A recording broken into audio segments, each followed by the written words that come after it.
All right. I appreciate everyone making it today. We're gonna admit people as they show up as well. I have to do a good job of that. Last time I forgot, left some people in the waiting room, so we'll do our best to get everyone in that wants to get in. I'll let you know that the presentation is being recorded today. We're going to post it for others to watch later. You should all have access to a chat function. Um, If you think of questions or comments during the webinar, go ahead and put them in the chat, and we'll get to them at the end in the Q&A. You can wait and just ask them at the end as well. But if you think of it now, you can throw your questions or observations, I guess, into the chat, and we'll get them at the end. So my name is Nick Hodges. I am the founder and CEO of Halcyon Energy.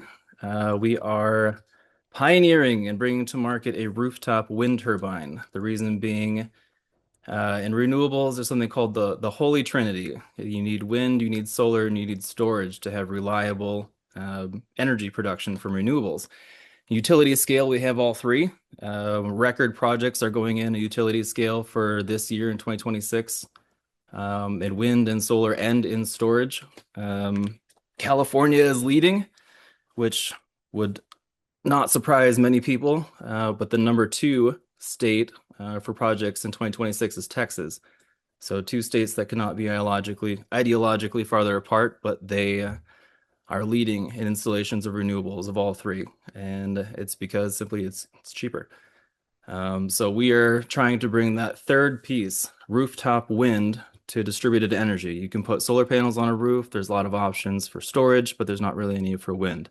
So that's what we're trying to do. And we'll talk about that in just a second here. So we're going to talk a little bit about the turbine, but first we're going to talk a little bit about what's going on in the energy market that creates the opportunity for the wind turbine, a unique opportunity, something that hasn't been a thing 10 years ago. If this turbine was coming to market 10 years ago, it probably would have been too early.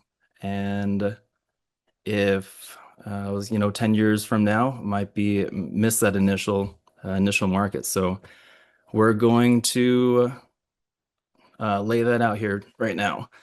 So the first thing we're going to take a look at is when we talk about an energy crisis that's happening in this country, it is happening, it has been happening, and it's continuing to get worse as time goes on.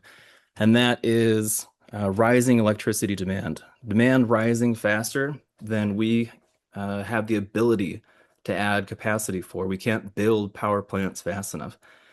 And if you kind of think about the last maybe 15 years from 2005 to 2020, electricity demand over the period started and stopped at basically the same level.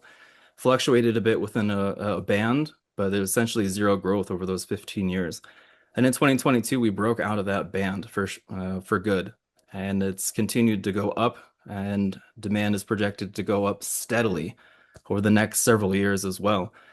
And that is unprecedented, basically, since World War II. From 1945 to about 1970, electricity demand tripled in this country. That's when most of our grid was built out. We'll talk about that in a second. But we really haven't seen this type of electricity growth since then. And it's being driven by three events. Each one on their own would be would materially impact our ability to produce and consume electricity. But all three happening at the same time is, unprecedented and historic in terms of how it's impacting our country and really the Western world. And those three things are electrification, manufacturing, and artificial intelligence. So electrification, hear about it more with electronic vehicles, EVs. EV adoption has been going up steadily. It'll continue to go up, but more than that, fleet adoption. So the Tesla Semi, they just demoed an actual semi. It hit about 17 cents per mile on a route that would have taken a diesel semi anywhere from 50 to 75 cents per mile. So fleet adoption is not an ideological matter, it's just a cost savings one. You're also starting to see it in fleets of EVs. So like Waymo, for instance, basically taxi services are coming back. And electric cars can be driven for long periods and then stopped wirelessly recharged without having somebody uh, plug it in manually, park in a space, recharge, and then get back to work. So you're going to see that as well. But the bigger thing there is something called heat pumps. Heat pumps just move heat and cold back and forth. They've been around for forever. We lived in Arizona back in 2009, and we bought a heat pump for our AC and heating out there. But the big strides in heat pump have basically made them uh, workable for pretty much everyone in the lower 48 now. They used to only be able to work in very mild climates, but now people in the Midwest are adopting them, the Northeast. In 2022, more heat pumps were sold than natural gas furnaces for the first time, and that's continued every year thereafter. At the end of 2025, they're starting to rival AC units. So all these things that used to run on gas, on diesel, on natural gas, they're all starting to switch over towards being plugged into the grid, which is driving demand. The other thing is manufacturing. I remember there was a period, um, just a few years back, where they started measuring the amount of times that the word onshoring or reshoring was mentioned in earnings calls for a publicly traded company, and went from this kind of niche comment to being mentioned thousands of times in a single earnings season. Those factories are spinning up now. So 23 or 2020, yeah, 2023 and 2024 were the first years those reshoring and onshoring factories started to meaningfully impact electricity demand, and it's continuing. And then artificial intelligence, you know it, you love it, you hate it. It is what it is. One thing that's undeniable is the amount of electricity that it's using. People, when it first started, forecast it would use a certain amount of electricity growing at a certain rate, and it has exceeded those forecasts year after year. We keep on revising them upwards, and AI electricity use continues to exceed even the revised continued forecasting. So it's anywhere from 50, and I've seen numbers up to 75% of electricity demand could be from artificial intelligence, just depending on how fast electricity grows in other areas as well. And that is leading to what you might expect. Basic economics, if demand goes up for something but supply doesn't, price increases. And from 2005 to 2020, our electricity bills, they went up, but they actually fell as a percentage of our overall household expenses. Regular inflation grew faster than the rising cost of electricity. Now people talk about how expensive things are. They talk about how expensive gas and groceries are, and they're getting more and more expensive all the time. Electricity prices are rising faster than gas and grocery prices. It's becoming kind of a second mortgage to someplace. Just watched a video town, I think in West Virginia, where electric bills went from, a few $100 a month to $1,000, $2,000 a month for some businesses. And some businesses were closing because they couldn't afford to pay their utility bills anymore. It's only going to get worse. And the kind of the interesting thing is electricity prices are usually somewhat coupled to natural gas prices, just of how electricity is priced in this country. 40% of all electricity comes from natural gas power plants, so therefore it's materially impactful. So if you look at 2020 here, or 2022, excuse me, the giant leap in prices, that was because Russia invaded Ukraine. The EU suddenly was looking to replace half of its natural gas imports overnight. And within a few months in the US, our natural gas prices doubled. So you see a huge spike in prices, and it's driven, yes, by demand. 2022 just happened to also be the first year that AI data centers started meaningfully impacting electricity use. So it's both by price growth of natural gas and demand. But in the last few years, we are swimming in natural gas in this country. Natural gas prices are at historic lows, but prices climbed a lot from 24 to 2025. And it's not all demand on that. You aren't seeing really any benefit or smoothing because of natural gas. Utility bill is still going up, and it's because of this fourth kind of phantom thing that no one knows about or talks about. But it's very real. The North American Energy Oh, I can never remember this. The North American Energy Reliability Corporation. I'm going to go with that. If it's not, forgive me. They issued a summer report, a summer reliability report for 2025. Basically, their job is to manage the reliability of the North American grid, primarily the US. And it was damning. It was basically, people have known this energy crisis has been coming for decades. But 2025 report that they put out said it's not a coming crisis, it is a crisis that's already here today. And kind of the basis of it is after World War II, electricity demand tripled over the next few decades. So almost all of our grid was built from 1950 to the 1970s with a 50-year useful life. So there are, I mean, massive portions of the grid that are 60 years old, beyond their useful life, being kept open by emergency executive order, beyond what they should be operating and operating at higher capacities than they are recommended because we just don't have the ability to replace the electricity. On top of that, everything between the power plant and your house, all the transformers that step up and step down the electricity, the high voltage transmission lines, they all need to be replaced as well. Average transformers over 40 years, average high voltage transmissions over 25 years. The Camp Fire in California that led to 84 deaths, PG&E was charged with 84 counts of manslaughter, was caused by a clip that was 100 years old. It's the majority of the grid as it exists today needs to be replaced, and that doesn't even include adding capacity. If you were to build a power plant today, that's great, but there's not enough capacity in the lines to transmit the electricity. For instance, there's a power plant in southern Utah. Their only customer is the city of Los Angeles. So that electricity has to be produced in Utah, transmitted across Utah, across Nevada, across the Sierra Nevadas, and then into Los Angeles. That's the large portion of what needs to be replaced. The American Society of Civil Engineers gave our grids a D plus, and it's going to cost anywhere from $1 to $10 trillion to replace this equipment, but then also to upgrade and expand capacity to meet the coming demand. So your power bills are going up not only because demand is increasing, we can't build capacity, but also you're already starting to pay for some of these upgrades that are taking place. For the last couple of years, you're going to see it on your utility bill. So then what can we do? Well, there are a lot of things that we can do, but what we can do as individuals is to help convert cities themselves into power plants, to use the existing roof space, excuse me, in cities to generate power for the cities themselves.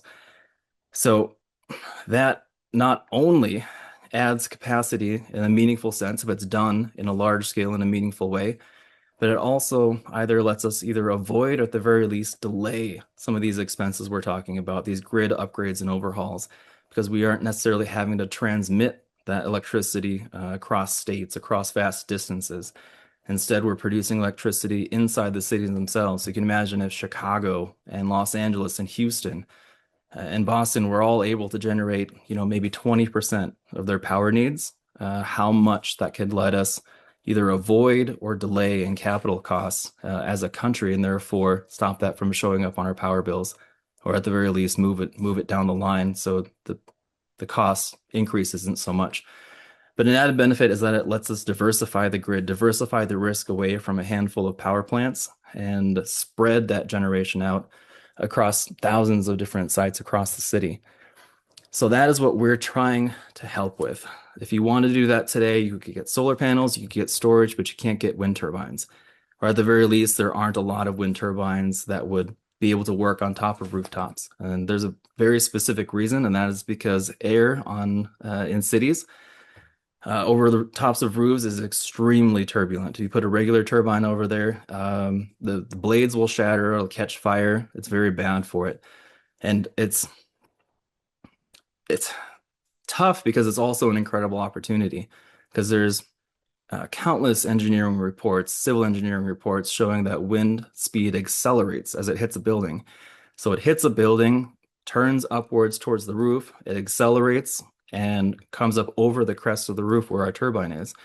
And that's important because in wind power, wind speed is king. So power increases cubically with velocity. So if you have air moving at 10 meters a second, 10 cubed is 1,000. If you can increase that by 50%, studies show wind speed increases anywhere from 10 to 50%. That becomes 15 meters per second. 15 cubed is over 30, is almost 3,400. So from 1,000 to 3,400, over 3 times the amount of power available by putting a wind turbine on top of a roof. And that's what we are designing for. So we are achieving this by first hiding the blade behind a fixed outer shell. The shell doesn't move. It's completely stationary, gathers wind, and puts it up on the blade. That solves a few problems. It solves the safety problem. If there's no spinning blades, people can't run into them, wildlife can't run into them. People also complain that they're obnoxious, flickering light. People don't want to look out at Manhattan and see a bunch of spinning turbines on rooftops. Solves that problem as well. People don't realize it, but wind turbines are actually quite noisy too. By shrouding them, putting them inside of a shell, it's been proven to reduce the amount of noise. But the big thing is that air handling. Taking that turbulent air that would really wreak havoc on a normal turbine and putting it onto a blade specifically designed to receive it. So you get that increased velocity, extra power, all the added benefits, producing more power than you would necessarily on a pole 100 feet up in the air, to give structures themselves a third leg of that holy trinity of wind, solar, and storage. And the market reaction that we've seen so far has been incredible. Just with one email, we've signed $13 million in LOIs from the 2,900 installers who have reached out to us cold. They're already in their own communities in over 40 countries installing rooftop energy, installing solar, installing storage, and they want to install our turbines for their customers in their markets. And the LOIs, they're non-binding, so they're not orders. No one's purchased anything, but it's a strong reaction from the market off of just one email that we have the right product for the right customers at the right time. And we are currently finishing up R&D on our initial turbine. Our initial turbine is large. It's targeted at large rooftops for things like warehouses, data centers, apartments, grocery stores. And we're looking at piloting this summer. And we have over 60 people who have reached out wanting to be early pilot partners. They want to get in the door early. They want to get going on the technology, and they want to be among the first because they're excited about it. And that gets me very excited. But the big thing is that it's the right time. 10 years ago, it wouldn't have been financially feasible. Now it's getting into an area where it's very cost competitive today, not even including the rising prices that we're seeing in the future. So this here it shows how much it costs to produce electricity no matter what type of power plant you build. If you build nuclear, you build gas, you build solar, you have to buy it, you have to install it, you have to finance it, pay those financing costs, you have to run it and maintain it over its life. So for instance, on the top here, solar, utility scale solar, it's anywhere from $38 to $78 per megawatt hour. That's 3.8 to 7.8 cents per kilowatt hour, which is how we're billed. For reference, the average electricity price right now in the United States is 17 cents a kilowatt hour. So solar PV, 3.8 to 7.8 cents per kilowatt hour.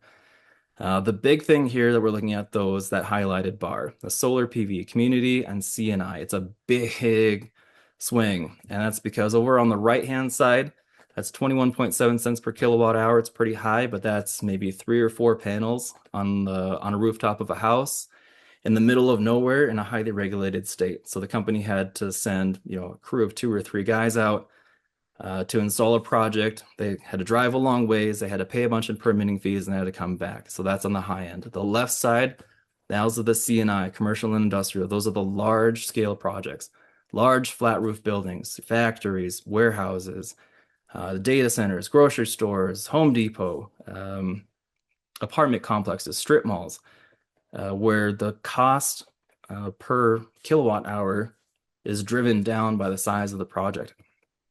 So that is where we are looking to compete with our initial turbine. A residential one is planned to follow, but for the initial turbine that we'll be piloting this summer, large turbine for large power-hungry customers, and designed specifically for that market, again, for the initial turbine to generate as much power as possible because of what's coming, because of the needs of these customers, because of what they're looking for. And we are by far the largest out there. The next closest one is Arrowmine Technologies out of Texas. They're about 5 kWh is what they were looking to be rated at. Ventum, they're out of, I want to say Denmark. They're 2 to 3 kilowatts, not kilowatt hours. We're looking at 11 kilowatts. So more than twice the size of the next largest one to specialize in this kind of high-end market of large customers, deep pockets who are looking to reduce their overall cost of energy. Because if they reduce their cost of energy by just a little bit over all the buildings and structures they own, it can add up to millions and millions of dollars a year in savings. And it matters because it is a massive market. It's over 60 billion total. And this is just rooftop solar right now because there is no real rooftop wind. It's over $60 billion at 5.8 CAGR, relatively healthy growth rate for a mature market. The thing is, we don't necessarily compete with solar because you're going to put solar panels in the center of a flat roof building. Ours is designed specifically to go on the very, very edge. So they don't compete with space. A residential one is following. It will go on either the north side or the crest of the roof. We put solar panels in this country on the south-facing roof, so don't compete there for space either. So we're talking about growing the market together alongside solar to help offset some of these electricity price increases that we're looking at. And I think there's a very clear path, into 9 figures of revenue for the company in a relatively short amount of time, under 10 years.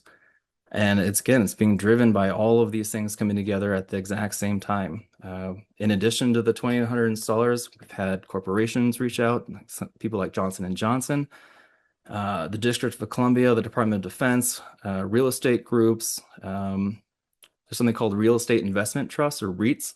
They're publicly traded companies usually that own real estate. They have massive amounts of commercial real estate, and they're starting to look at their rooftops not as something that keeps the rain off their customers, but something that can generate them cash flow, an actual cash generating asset for renewable energies because of what's happening with electricity prices and what's happening going forward. So think of all the commercial spaces that are out there that house, your Best Buys and your grocery stores and, nail salons or whatever.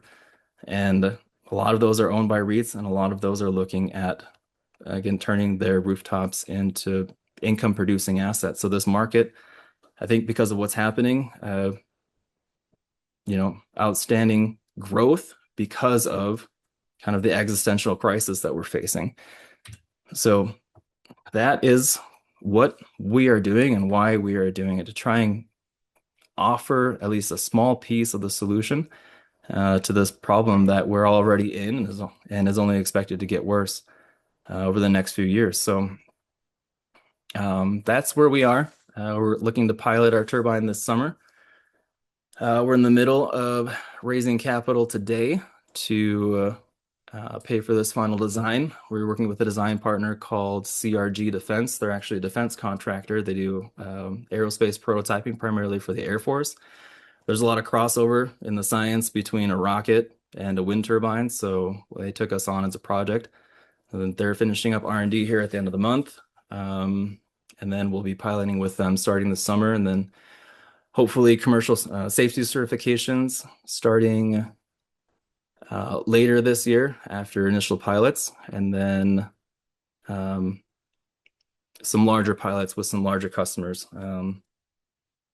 Yeah, and that'll be good for that. So I appreciate you all being here. If you have any questions, looks like we have a few. You can go ahead and start writing them, and we will get to them. Anara. Good. I'm glad we got your question answered, Anara. All right. If anyone has any more questions, please ask them. If you have a question, odds are somebody else does, or if you have a statement or observation that you want to address, odds are somebody else has it. So if not for you, then for everyone else. We are currently closing down R&D. Just got an email from CRG today. Things are going well. The turbine is adapting to the need. The original turbine was more for a lot smaller structures, but through the lessons we've learned and then kind of how wind interacts with large buildings, so we're adapting the turbine to fit the initial market. think it's going to look pretty good. It's going to work great. Looks like we're going to hit all of our financial goals. We're looking at less than 15 cents per kilowatt hour. That's the price of the turbine, the cost of installation, profit margin for the installers, and the cost of financing it, assuming you borrowed 100% of it. So again, average rate right now for residential is around 17 cents. So looking to be competitive with or lower than current electricity rates. And again, that's over the 20, 25, 30-year life of the turbine. So with electricity prices rising or expected to rise as they are, it gets more and more financially feasible, not just in the long term, but also today, but definitely in the long term for companies, for businesses, whether you're a local mechanic shop or a big Fortune 500 company building data centers or warehouses, to kind of start looking after their own power needs. There's more and more discussion on data centers specifically, because there are data centers being built or already built that use more power than some US states total. So there's discussion about having them bring their own power. The problem is that if you were to build a gas power plant, a lot of them are going to end up being gas. If you were to build one today, you wouldn't even get your turbine for another 2 or 3 years. So it would be 2 to 3 years before you could even get the thing that generates electricity, much less have it installed, inspected, certified, and start generating. So we will continue to see, I mean, even if these companies do build their own power, rising electricity costs. And we think back to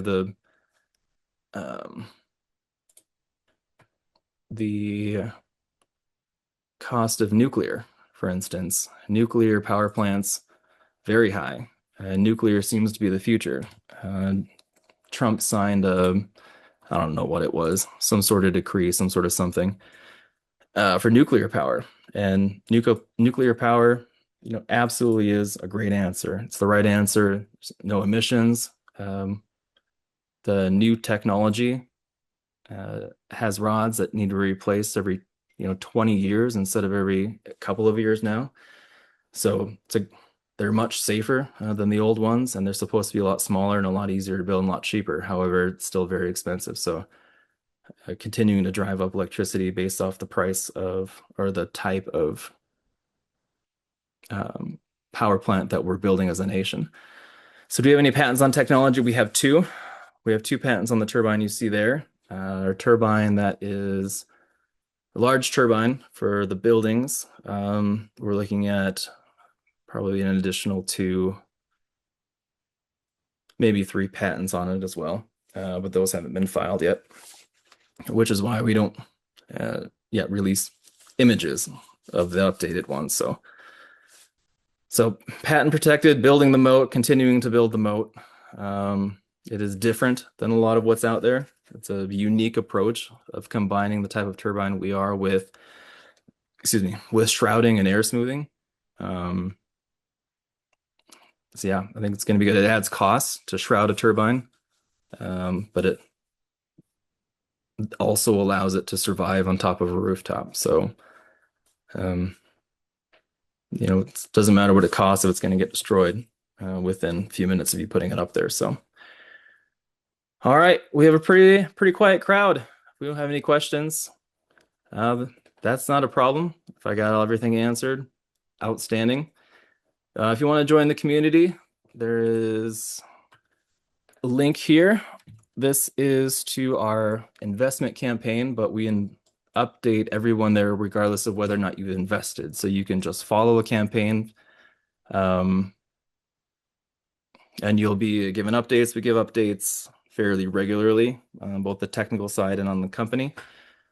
So go to link here. You can, there's a video, more information. You can invest or follow the campaign. If you have any questions or want to talk to me, send me an email. Email is up there, and we'll let you know. Other than that, I appreciate everyone being here, and I hope you all have a great day. Thank you.